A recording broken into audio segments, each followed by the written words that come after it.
Trending negosyo na kakaiba at dinudumog? Subukan mo to kasi ito sigurado. Papatok dyan sa lugar nyo. Oo, lalo ngayon pasukan.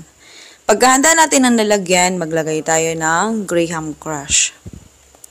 Sunod, skimmed milk. Kung wala kang skimmed milk, pwede kahit yung mga gatas na nabibili dyan sa inyo. Yan, tas simutin mo lang yung mangkok o lalagyan na meron ka dyan. Yan, tinataktak na ng anak ko. Ayaw niyang may maiwan, manang-mana sa nanay, ayaw ng may nasasayang kasi bawat latak niyan binabayaran natin. Oo. Okay, next natin na ilalagay, tubig lang. Kung gusto mo condensed milk ilagay mo, pwede naman. Pero syempre dahil nga kailangan natin ng, ayan, small capital, oo, maliit ang puhunan, tubig ang ilagay natin. Tapos haluin lang natin hanggang sa maging crumbs or dough texture. Habang inahalo natin yan, comment ka naman sa baba kung taga saan ka. Malay mo, ikaw na yung susunod natin na mabigyan ng libreng electric hand mixer. All you need to do is, ayan, like, share, follow, or subscribe. Ganun lang kadali. Tapos, wag mong kakalimutan na mag-comment sa baba para ma-recognize kita. Oo. Okay, kapag ganyan na yung itsura niya, oo, kapag ayan, dough texture na. Makunat-kunat yan, kaya naglagay pa ako ng halos kalahating kutsara lang ng butter. Pwede rin namang margarine, pwede rin naman shortening, pwede rin namang tubig na lang konti kung nagtitipid ka, kung wala kang butter. Okay, pagka ganyan na itsura niya, ayan, namasa-masa mo na. Ayan, hindi na siya masyadong dry, hindi rin naman siya sobrang kunat. Saktong-sakto lang. Hindi siya dry, oo. Okay, pagka natin, parang puro okay naririnig ko.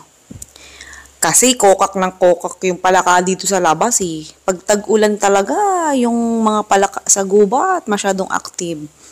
Asukal yung nilagay ko sa isang lalagyan. Tapos kuha tayo ng 1 teaspoon dito ng, ayan, yung Graham dough natin. Bibilugin mo lang yan, ganun lang kadali. Pagka nabilog mo, pwede mo nang ilagay dun sa asukal.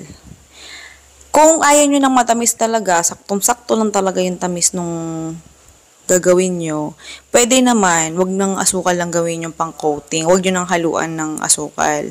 Direkta na skim milk or gatas. Pero kung dahil kasi nagtutubig ang asukal sa ginawa nating Graham balls na to, ayan, gamit ka na lang ng skim milk ang ipang-coat mo. Oo. Kasi kapag kagatas naman na nabibili sa labas ang bibilhin mo na gagamitin pang coat, naman siya, magmo-moist din. Oo. Okay, tas gamit tayo toothpick, itusok natin dito sa, yung marshmallow pala ang itutusok natin sa toothpick. Ganon. Yan, ulitin mo lang. Mga nasa 36 pieces ang itusok mo dyan sa toothpick na marshmallow. Lalagay ko na lang yung link sa baba or kung saan man banda. Oo.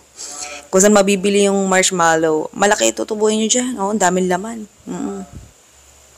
Tapos ito yung, ayan, yung Graham balls natin na kinote natin ng asukal. Tusok mo lang dyan. Ganyan lang siya kadali.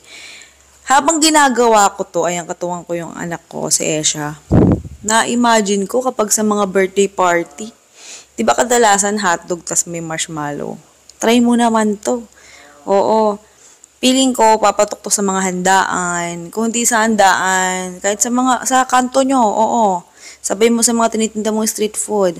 Yung nilalagay ko, skim milk yan. Oo, para mabawasan or ma-prevent natin yung pag-moist ng asukal. Yan, ganyan lang itsura niya. Sa mga school, mabenta to. Oo.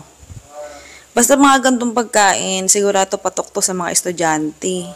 O, halos 1 year naman ng estudyante, pasok, kaya samantalahin mo. Oo. Tapos gumamit ako dito ng ayan, gold container. Lagay ko na lang din yung link kung saan mabibili. Pwede namang wag mo nang gamitin yan. O kung nagtitipid ka sa puhunan or di mo lang kung saan bibili. Pero lagay ko na lang yung link kung saan mabibili yung lalagyan na yan. Okay, yung lista ng recipe tsaka costing pagtapos ng 1 second time. Ganito nga pala yung texture niya kapag ayan. Bago mo nguyain, lamutakin muna natin. Charot lang. Okay, bali ang puhunan lang dito, alam nyo ba, sa isang stick, ang puhunan lang is 0.99, wala pang piso. Tapos, pwede kang kumita ng 15,000 o higit pa, kahit na 16 servings lang mabenta mo everyday. Okay, sige na, goodbye, good luck. Love you.